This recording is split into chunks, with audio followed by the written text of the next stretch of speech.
जय श्री राम। 7 अगस्त 2020 को गुजरात में बोल चौथ कहा जाता है, बाकी जगह जो है बहुला गणेश चतुर्थी कहा जाता है। इसका पावन पर्व उसी के बारे में निवेदन करने जा रहा हूं। उसके पहले आप सभी मेरे परम प्रिय भाई बहनों को श्री राम लला के स्वरूपानुरूप उस स्थान पर मंदिर का शुभारंभ 500 वर्षों की प्रतीक्षा के बाद आनंद पूर्वक निर्विघ्नता से संपन्न हो गया। इस बात की बहुत बहुत बधाइयां, बहुत बहुत बधाइयां।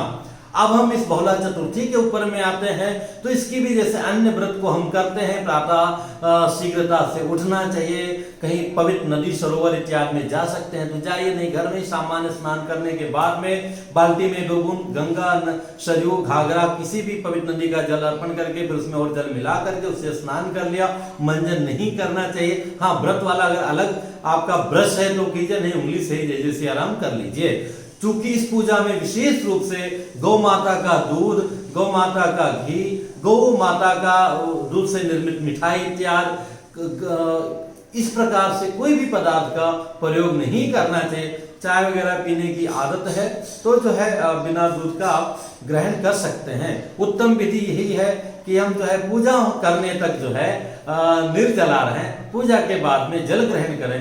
पर आपके एरिया में जैसी परंपरा हो उस तरह से आप कर सकते हैं। उत्तम तो इस प्रकार से है, अगर हम विशेष कामना से रख रहे हैं तो विशेष कामना मतलब संतान प्राप्ति की कामना या संतान अस्वस्थ रहता, बीमार रहता है, वो शीघ्र स्वस्थ हो जाए, उस भावना से अगर हम रख रहे हैं तो नियम को पूरा पालना चाहिए। अगर हम भगवान की कृपा के लिए रख रहे हैं तो और भी पालन करना चाहिए। उत्तम विधि तो ये कि दिन भर व्रत रहें, संध्या बेला में गौ माता की पूजा करें। पर आपके एरिया में जैसी उपलब्धता हो, पता चला कुछ एरिया में दोपहर में ही गौ माता चली जाती है तो हाँ दोपहर में ही पूजा कर लीजिए।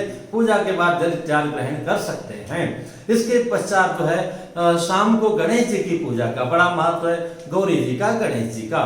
तो ये जो है कहा गया है चंद्रोदय के बाद में पूजा करना चाहिए। तो लगभग पूरे देश में 9:30 बजे के आसपास में चंद्रोदय है, तो उसके बाद में अर्घ्य देना है। तो उसके पहले ही आप गणेश जी का, गौरी मैया के साथ पूजा कर लीजिए। उसके बाद में 9:30 बजे चंद्र को अर्घ्य देने के बाद में आप फलाहार इत्यादि ग्रहण कर लीजिए। नमक न ग्रहण करें तो उत्तम है, जैसी आपके यहाँ की परंपरा हो। और उसके बाद में उत्तम ही होता है कि अगले दिन पारण करें। कुछ जगह परंपरा है कि चंद्र को अर्घ्य देने के बाद भी लोग पारण कर लेते हैं। प्रश्न आता है गौ माता न मिले तो हम क्या करें? तो उत्तम तो ही है कि गौ माता को ढूंढिए, थोड़ा कोशिश कीजिए, मिल जाएंगी और उनका जाकर के पूजा कीजिए। यहाँ गौ सम्मान की बात आती है, घर में कुत्ता बिल्ली इत्यादि नहीं पालना चाहिए। कई बार मैं निवेदन कर चुका हूँ, इससे लोक परलोक दोनों बिगड़ता है। लोक कैसे बिगड़ेगा? उनके सूंघने से, उनके चाटने से, उनके देखने से बहुत ही जो है क्या बोलते हैं, शारीरिक रूप से हमारे लिए नुकसानदायक है और धार्मिक रूप से भी नुकसानदायक है। आपका मन उन्हीं में लगा रहता है। पालना है तो गौ माता का अगर हम ध्यान करते हुए मर जाएंगे तो भी हमको परम गति प्राप्त हो जाएगी। मृत्यु के समय गौ माता के दर्शन का, उनके दान का भी बड़ा महत्व है। एनीवे वो अलग टॉपिक है। तो आप इसलिए गौ माता को ढूंढिए और इसके बाद भी अगर नहीं मिलता है तो गौ माता के निमित्त, पूजा के निमित्त कुछ रुपया निकाल दीजिए। आप, मेरा नंबर तो अभी आप सबके पास आ गया है, यहाँ पर मुझे मैसेज कीजिए। कुछ ब्राह्मण हैं जो उतने समर्थवान नहीं है, गौ माता को रखे हुए हैं, उनका नंबर मैं आपको दे दूंगा। 1 महीना 2 महीना के चारा के निमित्त आप वो पैसा जो गौ पूजा के लिए आप रखेंगे वो उनके अकाउंट में आप डाल दीजिएगा। वहां वो लोग जो है गौ माता को चारा खिला देंगे। तो उस तरह से भी आप कर सकते हैं, अथवा कहीं भी इस रूप में आप कर सकते हैं। अब बात आती है बहुला गणेश चतुर्थी की कथा की बात आती है। तो ये कन्हैया ने जब जन्म लिया था तो उनकी प्रसन्नता के लिए समस्त देवी देवता, कोई जंगल बन गए, कोई वन बन गए, कोई नदियां बन गए, कोई तालाब बन गए, ग्वालवाले बन गए और पशु पक्षियां बन गई। विशेष करके गौ माता भी विविध रूपों में आई। तो जो कामधेनु गौ माता थी उनके अंश से बहुला गौ माता जी आई, जो नंद बाबा में गौशाला में स्थान प्राप्त की, वहां बड़े सम्मान से रहते थी। कृष्ण भगवान को बहुत प्रिय थे। कृष्ण जी को देखते उनके थन से अपने आप दूध निकलने लगता है। कमल की पंखड़ियों सा कोमलता ले कृष्ण भगवान जाके डायरेक्ट जो है गौ माता के थन से जो है दूध पान करते थे। गौ माता जो है को कृष्ण भगवान, कृष्ण माता को गौ माता, बहुला गौ बहुत प्रिय थी। एक बार वो गौ माता जंगल में चरने के लिए गई, चरते चरते दूर निकल गई और उसके बाद सामने से क्या देखी कि जो है भयंकर शेर आ रहा है उनको खाने के लिए। उन्होंने प्रार्थना किया कि हे भैया, हमको जाने दो, हमारा बछड़ा भूखा है और जो है हमारी प्रतीक्षा कर रहा होगा।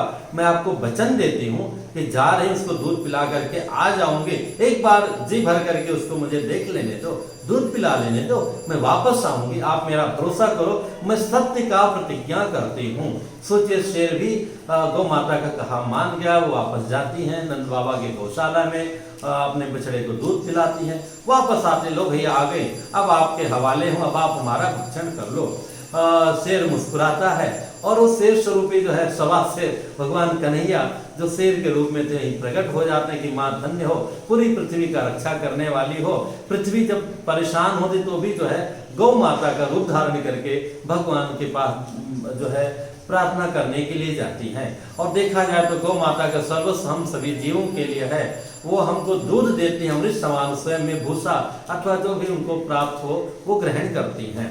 तो भगवान ने कहा कि माँ, आज से जो व्यक्ति आपकी पूजा करेगा उसके यहाँ धन धान स्पेशली संतान की, क्योंकि आपने अपने बछड़े के लिए गई थी और शेर रूपी जो है चाहे मैं ही था, वो आपके बच्चे के प्रेम के लिए जाने दिया। तो जो भी एक अच्छे वात्सल्य के लिए तरसते हैं, बच्चा है अनुकूल नहीं है, स्वस्थ नहीं है, अथवा जो है बच्चा ही नहीं है, तो उन सभी लोगों को ये व्रत करना चाहिए। जो भी निष्ठापूर्वक आपकी आज के दिन पूजा करेंगे, व्रत करेंगे, उनके जीवन में संतान सुख की कभी कमी नहीं होगी।